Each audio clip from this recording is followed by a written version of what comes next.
Voy a comenzar con mi primer descargo de responsabilidad. No soy un experto en los padres de la iglesia. Nunca he leído los escritos de Jerónimo fuera de las citas de otras obras. Solo he leído las confesiones de Agustín y un par de otras cartas.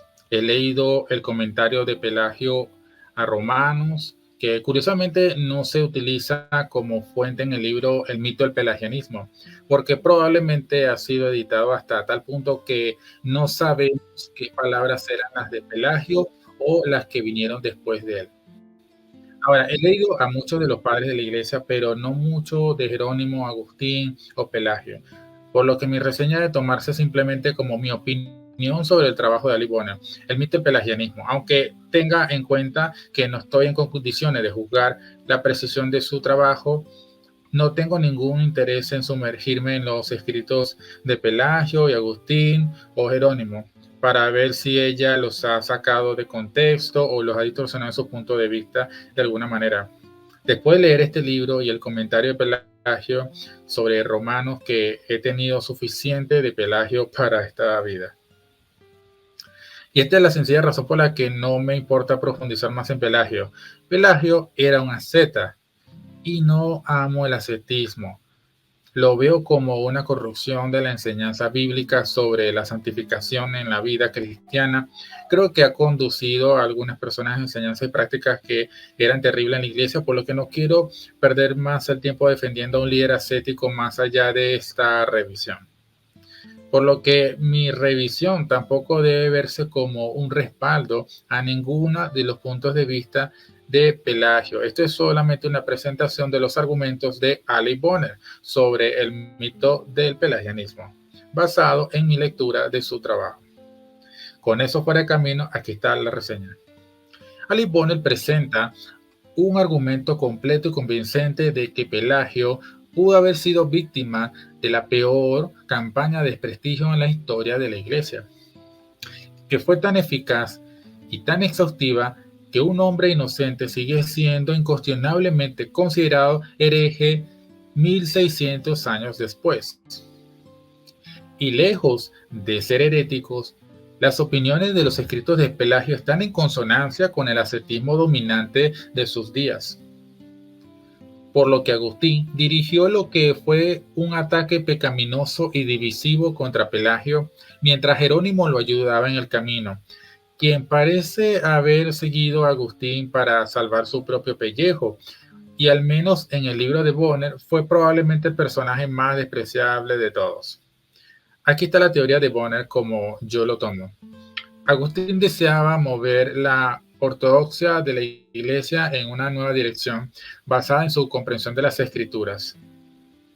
Quería que toda gracia fuera vista como previniente. Ninguna gracia viene después como resultado del esfuerzo humano o recompensa por el trabajo humano, sino que primero debe venir de Dios y no en el ser humano. Nadie puede hacer ninguna cosa buena sin que la gracia de Dios actúe en sus corazones primero. Segundo, la enseñanza de la predestinación divina. Todos aquellos que son salvos solo son salvos por el decreto eterno y la elección de Dios. La elección de Dios permite la creencia y la salvación del hombre a través de la fe.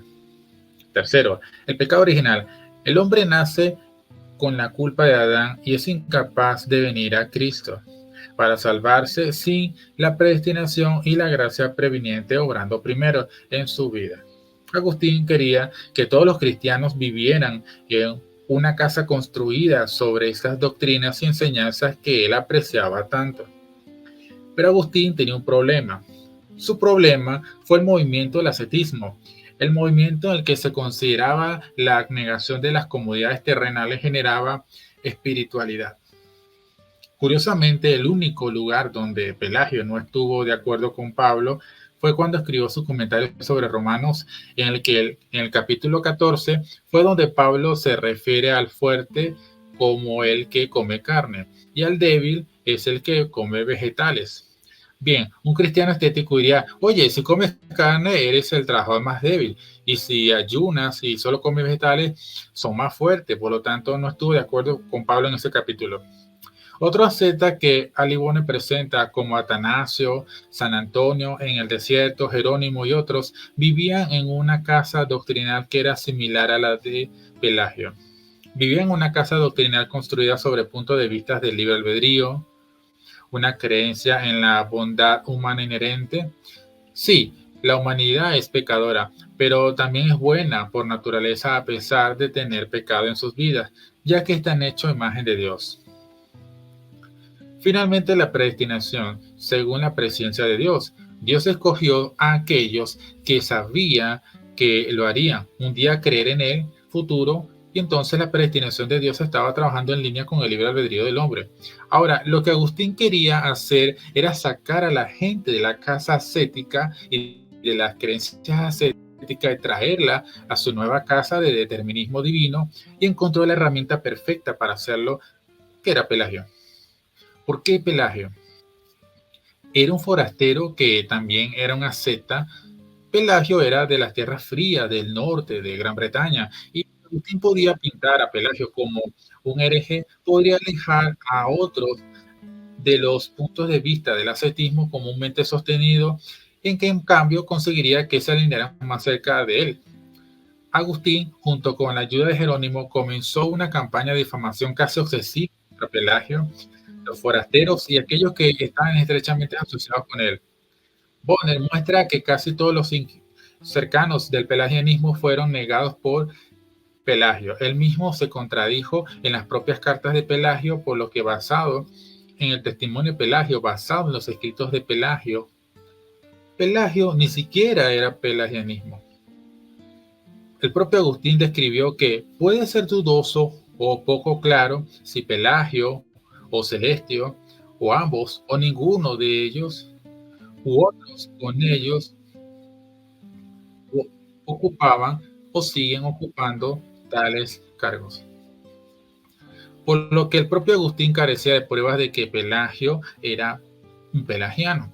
Y después de que condenaron la lista de enseñanzas que fueron etiquetadas como pelagianas, cualquier persona que se asociara con Pelagio fue difamada como de orgullo y arrogancia por su negación de la predestinación determinista y la gracia previniente.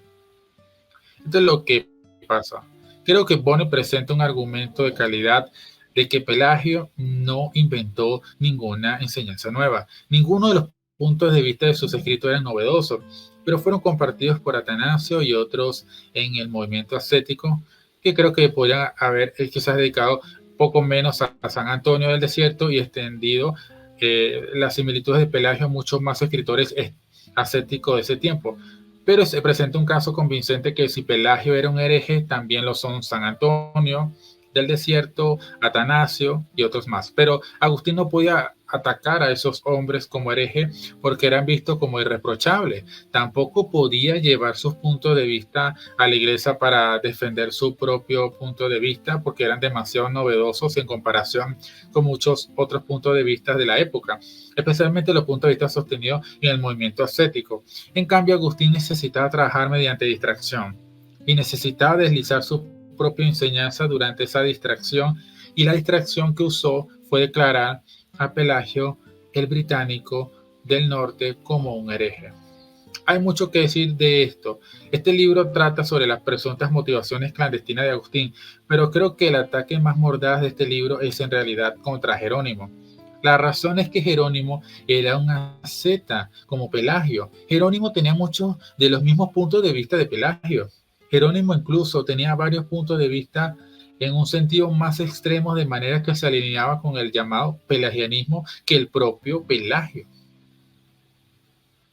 Así que quien sabe por qué Jerónimo atacó a alguien que se aferraba tan estrechamente a su propio punto de vista, tal vez Jerónimo quizás pasó por un cambio espiritual y trató desesperadamente de alejarse de los puntos de vista anteriores que tenía antes en su vida.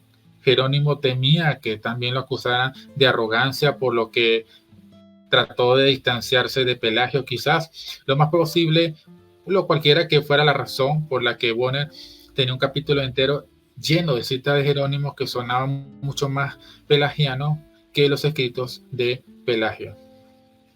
Jerónimo escribió sobre el endurecimiento del corazón de Faraón, basado en su conocimiento previo. Jerónimo escribió que los niños no están manchados hasta que cometieron pecado. Jerónimo escribió en oraciones consecutivas que la única razón por la que podemos ser salvos es por la voluntad de Dios en la elección de Dios. Y luego la siguiente frase escribe que la única razón por la que somos salvos es nuestro propio libre albedrío humano.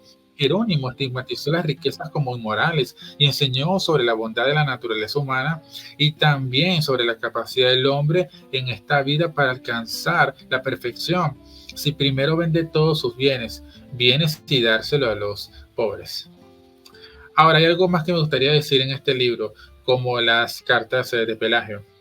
Se confundieron con las cartas escritas por Agustín y Jerónimo a lo largo de la historia de la Iglesia, porque las cartas de Pelagio sonaban como las primeras opiniones de Agustín y Jerónimo. Me encantaría hablar sobre cómo las recompensas eternas encajan en todo esto, y la terrible comprensión de la gracia por parte de Agustín, pero no quiero quitarles mucho tiempo.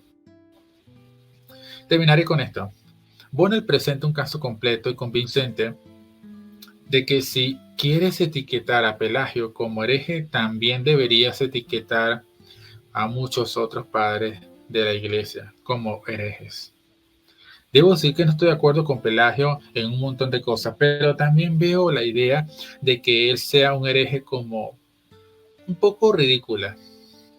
Creo que esta es una de las poderosas ilustraciones de cuánto daño pueden causar el engaño y la mentira. 1600 años después, y es rara la persona que alguna vez cuestiona si Pelagio era realmente pelagiano. ¿Es realmente un hereje? La gente en la iglesia todavía es calumniada como semipelagianismo, cuando en realidad es posible que nunca haya existido ningún grupo, y si existió algún grupo fue la mayoría de los padres ascéticos de la iglesia, que es un grupo enorme de personas y también incluye muchos amados padres de la iglesia primitiva. Y en mi opinión, si quieres etiquetar a alguien como pelagiano, deberías tener puntos de vista sobre el ascetismo en sus vidas, y nunca escucho a nadie mencionar eso cuando habla del pelagianismo. Creo que cualquiera que quiera llamar a otra persona pelagiano o semipelagiano sin leer primero las cartas y comentarios de Pelagio que llevan su nombre, que tú lo haces en ignorancia. Y la minuciosa erudición de Bonner debería ser el comienzo de un reexamen de Pelagio y cómo fue etiquetado como hereje hace tantos años. Ahora, me encantaría escuchar sus comentarios o pensamientos a continuación sobre esta revisión. Y si eres alguien que insiste en ver a Pelagio como un hereje, solo por curiosidad, me gustaría saber si has leído los escritos de Pelagio y los has comparado con sus contemporáneos para ver si realmente están fuera de sintonía con el cristianismo principal y no se alinean con las opiniones de otros padres de la iglesia de aquellos días. ¿Has visto cómo se retrata claramente como hereje en sus propios escritos? Y si eres nuevo en este canal y has disfrutado de esta reseña, tal vez tu sangre bombea un poco más fuerte, me encantaría que te suscribas al canal de YouTube.